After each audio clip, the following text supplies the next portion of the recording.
Speaking of the record number of illegal immigrants, it also coincides with record amounts of illegal fentanyl coming across the border, and also a record number of fentanyl overdoses in America.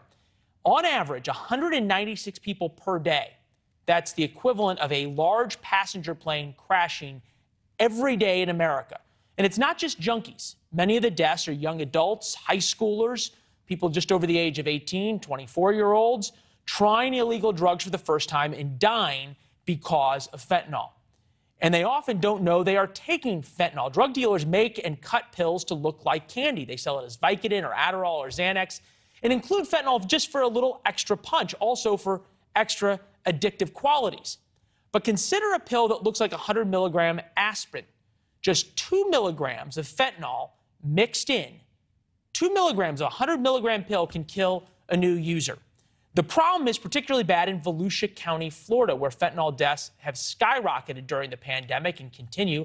Volusia County Sheriff Mike Chitwood joins us now. Sheriff, it's good to see you as always. I know you're fighting a losing battle. I know how hard it is.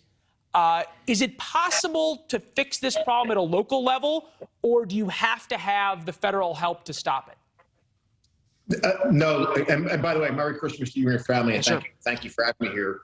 It is absolutely has to be a joint effort between the federal government, state, and local. You know, 79,000 Americans have lost their lives to opioid overdose, fentanyl in particular, between 2020 and 2021. Here in Volusia County, we average over 300 deaths a year in the last 5 years and close to 2,000 overdoses.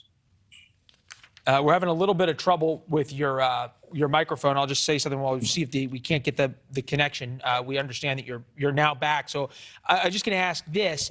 Fentanyl 50 times stronger than heroin, 100 times more potent than morphine.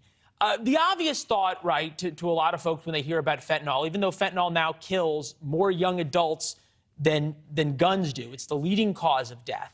They say, look, it's mostly just junkies who are dying. It's sad, but hey, it's kind of your own choice. Is that accurate, or is there's something more going on here? You're going to bleep me, but that's bullshit.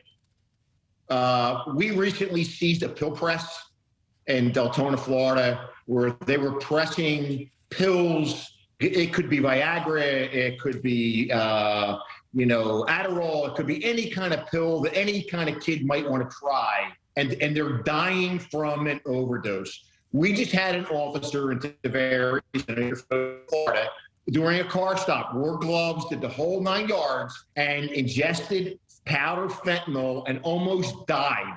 Thank God that her partners had fentanyl, Narcan, to bring her back.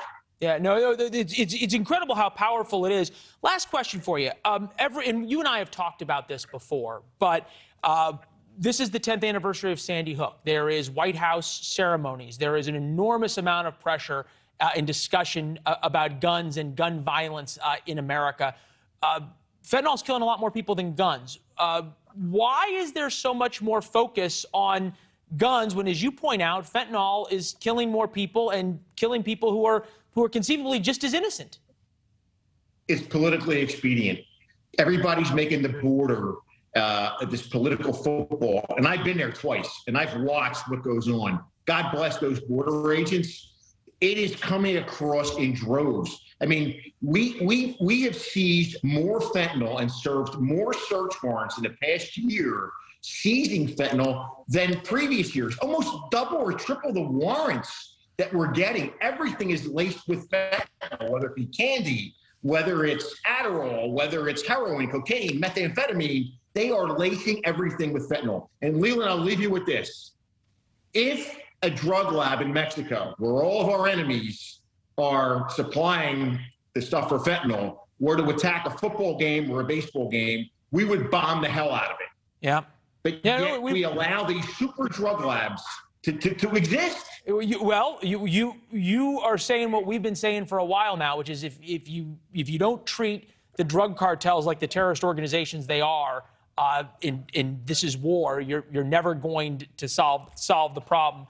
We might be talking about that again tomorrow. It's worth bringing back up, sir. It's good to see you. Thank you as always. Merry Christmas to you and your audience. Thank you for having me. We appreciate that to you and yours, sir. It's good to see you. Thanks for watching. Go to newsnationnow.com to find NewsNation on your television provider. And don't forget to subscribe. Click the red button to get more of NewsNation's fact-driven, unbiased coverage.